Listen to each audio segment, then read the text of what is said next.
Hello everyone, welcome to my newest video. So I got a new stove in, got a new backpack stove, wood stove in. It's a little bit heavier duty than my old one. Seems like it's going to be a little smaller, but here's my old one.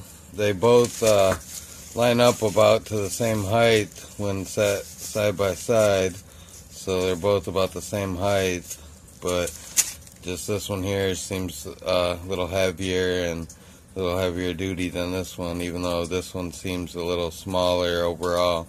So I'll just go ahead and set them up and see about the differences. Okay, so the first thing you'll notice when you open the box, or when you open it from the storage bag, is the 3D stamping on it. It's nice and 3D stamped. It feels heavier in the hand, but yeah, it has some protective plastic on it that needs to come off, but you'll definitely notice how it's 3D stamped all over it compared to one flat piece like my other stove.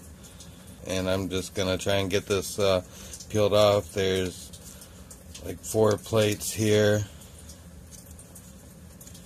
and an ash plate that I need to unwrap further. I don't know if you can see this. I'll try to get it zoomed the best I can, but here's my old stove compared to my new one. This one here, as you can kind of see, is all just one stamped piece of metal. There's no ridges or anything in it, and it's fairly thin. It could be bent easily with the hand. But my new stove here, as you can tell, it's got the 3D stamping. It's got air holes all around it, and it's got the crossbars in it. I'll try and put a link to this on Amazon, to which stove it is on Amazon, if it's still available. But it was only $11.99, I believe, compared to the other stove that was the stove here was less than $10, like $9 or $10 for the B-grit stove, the flat one. And this is pretty much just an upgrade of that stove so far. It was a little tougher getting it put together just because I had to force some pieces together, but I think that's what gives it its rigidness. Like the other one, if you try to pick it up by just one of the legs, would collapse on you, and this one is a lot more sturdy when put together. So, like I said, it's also got the cross pieces to make sure your pots don't fall through, or your canteen cup or whatever you're using. So it's just a really nice stove. I wish I could pronounce the name, but I can't even pronounce the name of it. Alrighty, I've got my new stove outside. Got a couple of eggs I'm going to try to fry in the frying pan. Got fire kit, he put in some work, and gonna try and get these eggs fried. Alrighty, I think the fire's gonna take, so gonna get my eggs on. Got my eggs in the pan. I don't want to leave them over the fire completely.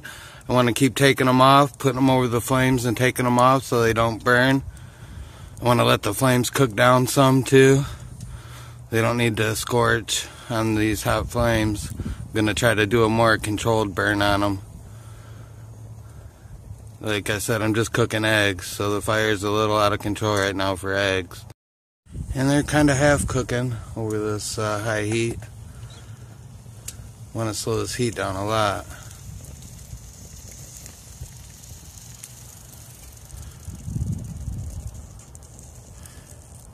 Flames right till about dying out. Then I added some more fuel. They're frying away now. A little salt and pepper would be nice. And that's what my eggs are going to look like. A little burntness on the pan, but I think if I wasn't talking and working the camera, I could have saved my pan a little more from burning. But that's what the eggs are going to look like when they're done. Just basic fried eggs flipped a couple times. And as always, you want to make sure the fire goes completely out. I've been wrapping my coals up in the aluminum foil just to make sure everything's tidied away. Hello, I'm back, everybody. Me and Fire Kid are back, ready to dig into what we just made, the 2 eggs we made. Got some, scored a little hot sauce here. Just gonna put that on there.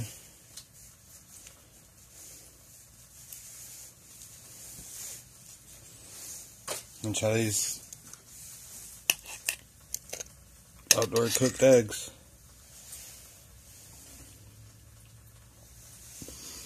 Oh, they're really good.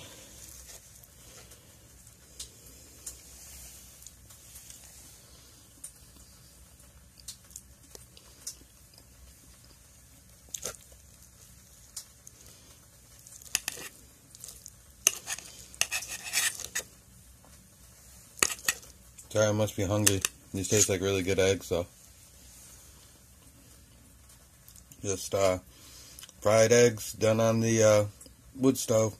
Hope you guys enjoyed. Thanks.